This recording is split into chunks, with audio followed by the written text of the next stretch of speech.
I've been deep in these documents, each of which is a piece of evidence that helps me piece together a very important question, which is who got rich off this 20-year war that we fought in Afghanistan?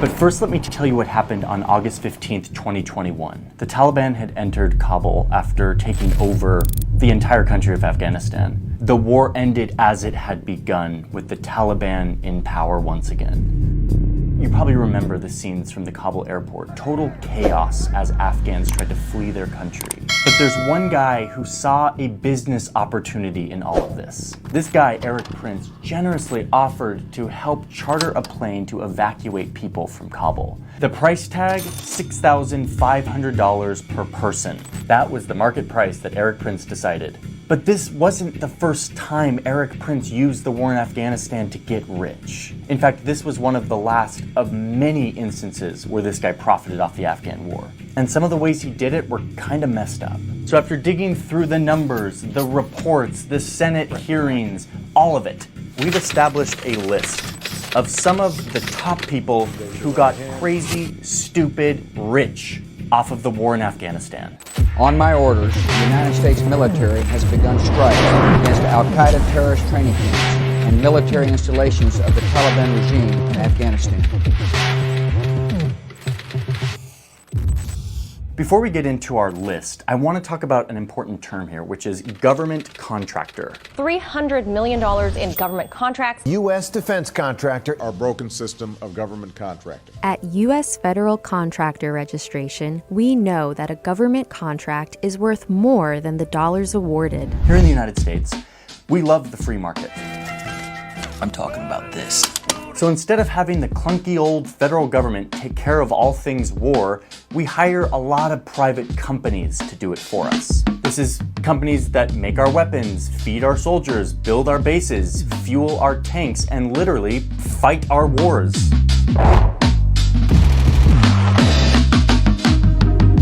Yes, we have private armies that we call security companies that basically are soldiers for hire. What this allows the government to do is post a job out there, like, we need someone to build a road in Afghanistan. And in theory, what happens is a bunch of private companies come together and they all bid on how much it would cost to build this road. And whatever company gives the best price is chosen to go build that road. It's supposed to help the government get the best price. Okay, so where am I going with this? What I want you to understand is that there is this bidding process for private companies to go do things that the government needs.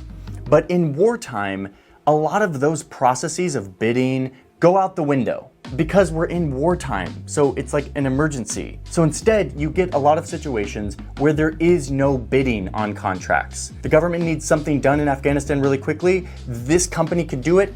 Name your price, we'll give you whatever you need. As a client, the U.S. government is guaranteed to have the funds to pay you and will always pay you. And it's that very process that allowed people to take advantage of a system to let billions and billions of unaccounted for dollars be poured into private companies. All of this contributed to what a former Secretary of Defense called a culture of endless money inside the Pentagon. Okay, now that we understand government contractors, let's get to this list of people who got rich. First up is Robert Stevens, the former CEO of a company called Lockheed Martin. It's a company that manufactures like this helicopter, the Black Hawk. They manufacture missiles, fighter jets, bombs.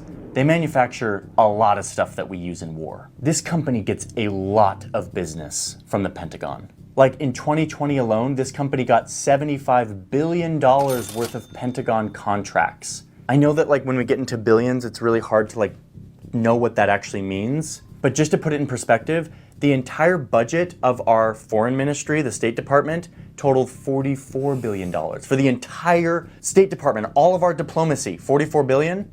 And Lockheed Martin alone, this one company, got almost double that to make our weapons. 90% of Lockheed's revenue comes from the federal government. Their core business, the thing that keeps them afloat, is war and security. So Robert Stevens became the CEO in 2004. This was 3 years into the war in Afghanistan. And as the war intensified, so did Robert's wallet. And I know this because this is a public company, and all of the compensation for executives is public knowledge to all of us. You may have to dig through some boring documents like the Lockheed Martin proxy statements from the 2000 annual meeting of stockholders on April 27, 2000, but you can find it. So let's see how Robert and his war business did in the 2000s. So before the war, in the late 90s, the CEO of Lockheed Martin was making around $2 million a year, if you include his salary and bonus. $2 million bucks. It's a pretty good compensation. Okay, but then the war started. Lockheed started to get a ton of contracts, started making more weapons, and look what happens to the CEO's compensation. His salary stays about the same, just over $1 million bucks, but his bonus now jumps up to $3.2 million, bringing his total compensation to around $5 million. This guy's making $5 million bucks. War's doing pretty good for him. Not bad. Let's jump 1 year later. It's now 2006. And Robert Stevens, the CEO of Lockheed Martin, brought in $18 million. Wait, what? From 2 million to 5 million to 18 million. Whoa, Robert Stevens is doing pretty darn good. Okay, but let's keep going. The year after that, Robert Stevens brings in $30 million in his compensation. 31 million. $31 million. Non-equity incentive plan compensation, $8 million. Holy smokes. What? $30 million in compensation. I mean, if we were to like graph that, the war starts here. We're looking at something like this, and this. The war was a life-changing event for Robert Stevens, the CEO of Lockheed Martin. Okay, so that's our first guy who got super rich. Let's move on to the next one. A guy named Stephen Orenstein. This guy's company, called Supreme Group, was chosen in 2005 to feed US troops in Afghanistan, to provide all the food. I mean, when this guy got the contract, I'm sure the only thing that happened is that his eyes started flashing with money. Since he got the contract, Supreme Foods' business increased 50-fold. Over the course of 6 years, the Defense Department paid Supreme $5.5 billion to deliver food to the troops. $5.5 billion. And it became 90% of his business, 90% of his company was providing food to troops in Afghanistan. I mean, talk about winning the lottery. But remember what I said about emergency funding and contractors? Orenstein realized that he could charge absurd amounts of money for the meals that he was providing to troops. And he knew that no one would notice because they were just throwing money at this war. The government contracts just kept coming no matter how pricey his meals were. There's our beef ravioli. Orenstein was like, dude, there's no adults in the room. Like, I'm a child in a candy shop right now. Let's see how far I can take this.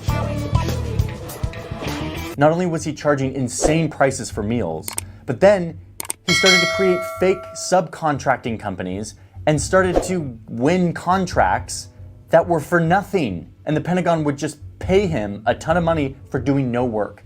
And what did he do? He just pocketed the cash. He got super, super rich off of this, to the point where he became a billionaire. He got put on the billionaire list or whatever. But eventually he took it way too far and he got caught. And yes, we are now reading a Senate hearing from 2013 called Contracting to Feed U.S. Troops in Afghanistan. How did the U.S. Defense Department end up in a multi-billion-dollar billing dispute? I don't recommend you watch this hearing. It's very boring. DLA had paid Supreme about $3 billion, including $1.6 billion for food and water and $1.4 billion for transportation and storage costs. The numbers being thrown around in this hearing are insane. The Pentagon overpaid nearly $100 million just in like transportation costs, which, as one congressperson said, that is an astounding amount of money. And then to put it in perspective, she says that that amount would pay for nearly 100,000 children to have access to a Head Start program, which is an early education program in the US. But instead, this taxpayer money went into Orenstein's pocket. Nice one, Stephen. Think of the children, come on. So what does it look like when someone gets punished for this? Well, here we are in this Senate hearing where the people who gave all of this money without checking where it was going are being questioned. And when they asked what happened, they say things like this. The contract management efforts that we applied to this did not keep pace with the changes that we were seeing in our requirements. Let me translate that for you. What he was really saying is, we weren't really paying attention because, war. According to this court document, Stephen eventually did have to pay up $389 million. But let's be honest, he got a little slap on the wrist, but the guy got rich off the Afghan war, which is why he's on this list. Next up is this guy, Eric Prince. This is the guy we talked about at the beginning who was like charging $6,000 to fly people out of Afghanistan. I don't think any human being who has a heart and soul would support efforts to profit off of people's agony and pain as they're trying to depart a country and fearing for their lives. He's an ex-Navy SEAL who inherited a bunch of money and decided to start his own private security company called Blackwater. Remember what I said, private security company really means soldiers for hire. This guy trained military and police forces. In fact, he describes his mission for Blackwater as, quote, trying to do for the national security apparatus what FedEx did for the Postal Service. Privatize, make more efficient, get rid of red tape, etc., etc. Kind of a scary thought, but okay. He got his first contract in 2000. It was a small contract, $204,000, to help train the Navy for terrorist attacks. Then 9/11 happened. An absolute tragedy for the American people, but an incredible business opportunity for Eric Prince and his FedEx for the Army. The US was desperate to mobilize their troops for this new kind of warfare, so they turned to Blackwater to help them. The US hired Blackwater to come protect their CIA compounds or to escort VIP diplomats. But wait, let's just get something clear. What are these guys? Are they troops? Or like military? Technically, no, they're not. But they sure look like troops. I mean, look at these guys. But really, these guys are just like fancy security guards that the government hires and gives them security clearances and sends them to war zones so that they can operate like soldiers under the jurisdiction of a private company. But they're just security guards, so they're not like mercenaries or anything, right? By 2007, the government had given Blackwater over $1 billion in federal contracts. Let me repeat, this little company that provides a private security force went from meager contracts of $200,000 to help train troops to sending troops abroad to actually be in the war zone and getting $1 billion worth of taxpayer money within just a few years. As you can imagine, giving guns and security clearances to a private army might lead to some thorny abuses of power. And in fact, in 2007, the guards of Blackwater were in Iraq, in addition to Afghanistan, and they opened fire on unarmed civilians. Indiscriminate shootings by Blackwater guards leading to the deaths of civilians. In a crowded public square, after a car bomb had exploded a mile away, they killed 17 Iraqis and injured 20 more. Blackwater lost their contracts. It was a huge scandal, and it was another instance where there was some accountability. And yet, Eric Prince sold the company and came out on top. Another guy who got really rich off the Afghan war. Oh, and those security guards who opened fire on innocent civilians were tried and convicted. But then, wait for it, they were completely pardoned by Donald Trump. Do we have any faith in humanity? Next up, we've got these two guys. They're nicknamed the War Dogs. There's a movie about them that I haven't seen, but I want to. Sorry, kind of an emergency. Sorry, don't worry, I have to go first, I'm American. But really, the best thing out there is this Rolling Stone article. These guys were ages 25 and 21 when they started an ammunition company. They bid the Pentagon and won $300 million worth of taxpayer money in contracts. And they were going to supply the Afghan National Army with guns and ammunition. I mean, this is insane. These were like early 20-year-old kids. One of these guys, David, was just a few months earlier a massage therapist, and then was like, I'm going to have a little change of career. I'm going to go sell $300 million worth of guns and ammunition to the federal government so they can fight a war in Afghanistan. These guys got super rich off of this, and soon were living a fancy life with really nice cars and expensive apartments in like Miami. But what they were doing here was buying ammo from China and then selling that to the US government, which is like a giant no-no in arms like trading. They eventually got caught, pleaded guilty, and one of them was sentenced to jail for 4 years. So this is a rare case of like guys got rich and then they got caught and they actually got punished, which didn't happen to Supreme Food or Eric Prince. The difference is like when you're like a 24-year-old kid, you don't have a lot of money and influence, so you can't like weasel your way out of accountability. But what this story shows you is just how easy it was to get in on this culture of endless money within the Pentagon. The massage therapist who had never owned a gun before started an ammunition and gun company and got $300 million for it. Just like a gold rush. Okay, so those are the war dogs. Next up, we have this guy, Fahim Hashimi, one of the several Afghan nationals who got super rich, part of this group called the 9/11 millionaires. In the early days of the Afghan war, there was huge need for local fixers and translators. The people who got in early helping out US forces got really savvy to how the US was operating. And they quickly realized that they could provide a bunch more local services and make a ton of money. So Fahim started a business that eventually turned into like a media corporation with like TV stations and a construction company and even an airline. His company started racking in like $200 million a year in government contracts. There were a bunch of Afghans who got super rich riding on the coattails of all of this money being poured into the country, which it's like, good for them. Their country's been torn apart by outside superpowers for decades. Let them at least get something out of it, for heaven's sake. Next up, we have our very own Congress.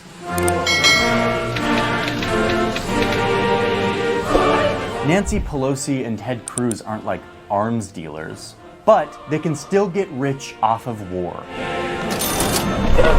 Everything is gone. Because if you're a member of Congress, you can buy stocks in defense companies like Lockheed Martin, and a lot of them do.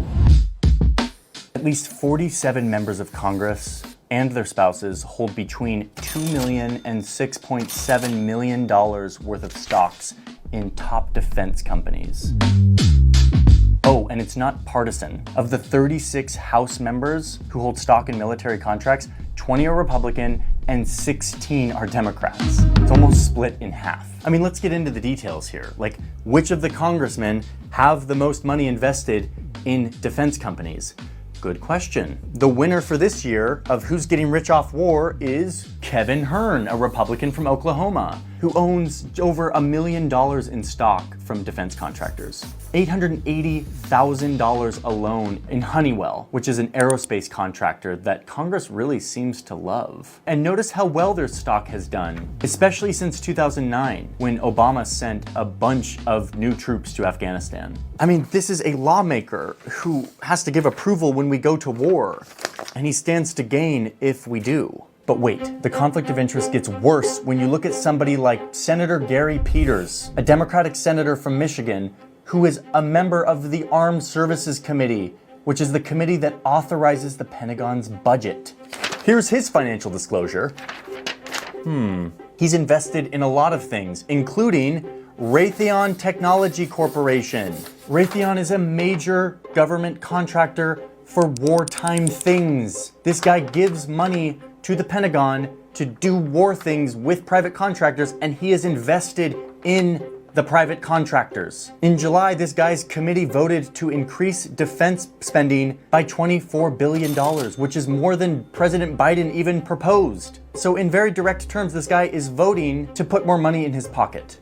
That is how our system works. Here's another financial disclosure of a senator who's on a committee that deals with cybersecurity and protection. She holds stock in 6 defense companies, with most of her money being invested in an IT contractor. Do you get it? IT contractor that she is invested in. Cybersecurity committee that she uses to vote to give money to the thing she's invested in. It's just like, come on. Ugh. Okay, so that's our list.